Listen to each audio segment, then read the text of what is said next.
Bonjour les amis, j'espère que vous allez bien. Aujourd'hui, on va essayer de reproduire ce PC. J'espère qu'il vous plaira et on va y arriver, j'en suis sûr. C'est parti. Les amis, on commence tout de suite par un grand classique, à savoir la MSI Pro B760 Gaming Plus Wi-Fi en DDR5. Bien évidemment, on est sur un classico de chez Classico. On va commencer comme d'habitude par ouvrir le socket. Pour le processeur, on va avoir un i5 de 14e génération, le fameux 14600KF, une référence dans le milieu pour du gaming, évidemment. Donc comme d'habitude, on pose ce magnifique processeur à l'intérieur de son socket. Et bien évidemment, hop, hop, hop, et c'est parti, il a sauté, c'est parfait. On se retrouve bien évidemment avec 32 Go de RAM de chez Corsair en blanc, évidemment, puisqu'on est sur une config full white à 6000 MHz.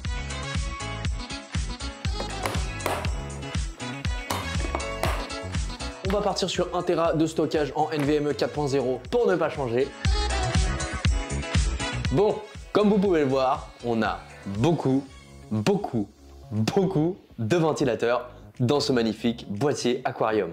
Comme vous pouvez le constater, on est sur un Lianli O11 Dynamic Evo, on est sur un monstre littéralement et je pèse mes mots tout comme pèse ce boîtier. Aujourd'hui, je vais vous présenter 2-3 petites features sur ce boîtier qui sont très intéressantes à voir. Je vous emmène avec moi et on commence par l'avant. À l'avant du boîtier, on va retrouver une prise jack ainsi que 2 ports USB 3.1 Gen 2, ce qui est assez rare pour un boîtier de ce standing. On va retrouver aussi une prise USB-C en type 4, donc ce qui veut dire qu'en termes de vitesse de transmission, si vous avez des disques durs, ça ira très vite.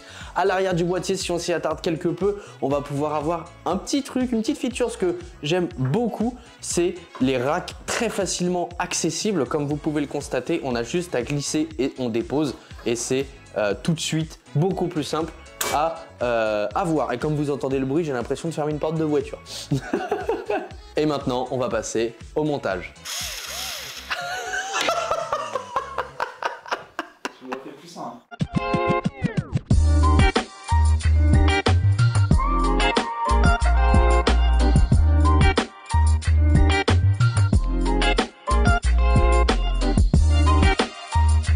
Les amis, comme vous pouvez le constater, on a posé les ventilos à l'avant, en bas. Maintenant, il ne reste plus qu'à mettre évidemment la partie de refroidissement essentielle pour un PC gaming, à savoir le water cooling. En ce qui concerne ce water cooling, on est sur un Lianli Galahad 2 en 360 mm avec des ventilos Infinity qui sont les mêmes ventilos que vous allez retrouver dans le boîtier en lui-même en fin de compte.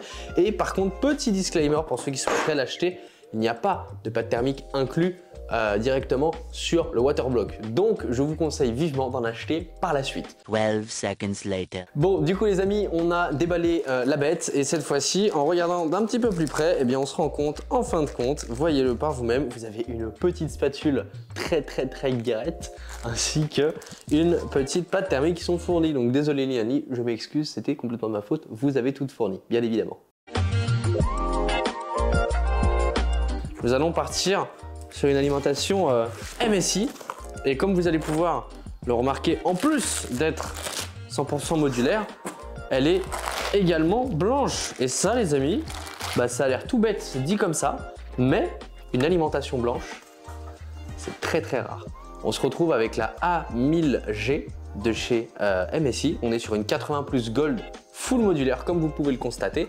On va avoir à l'intérieur tout ce qui va être bon pour du PCI 5.0, on va avoir toutes les dernières technologies dans cette alimentation qui plus est à un mode qui s'appelle le 0 dB, donc en fin de compte ça permet au ventilateur de l'alimentation quand elle n'est pas sollicitée de ne pas faire de bruit, ce qui permet derrière d'avoir un son encore plus bas en termes de ventilation, donc vraiment le top du top en termes d'alimentation. Après 40 minutes de galère en termes de cable management, on a enfin réussi à terminer derrière, on a tout branché, tout fonctionne très bien. Maintenant il ne nous reste plus que cette magnificence à brancher. Je sais pas ce que tu en penses, mais en tout cas moi elle m'inspire confiance. La Gaming X Slim White de chez MSI en version 4070 Ti super. Donc on est vraiment sur une carte graphique qui va vous permettre de jouer en 2K ainsi que en 4K sur certains jeux. Donc vraiment un rapport qualité-prix de très haut niveau. On va avoir le support de carte graphique qui va être complètement blanc. Donc ça c'est vraiment incroyable, vraiment c'est pas mal. En plus ils ont vraiment une bonne résistance ces supports là. Donc franchement je ne peux que les conseiller. On va retrouver aussi Les câbles, si jamais vous n'avez pas le 12 VPH, mais là en l'occurrence, comme vous pouvez le constater, on l'a déjà.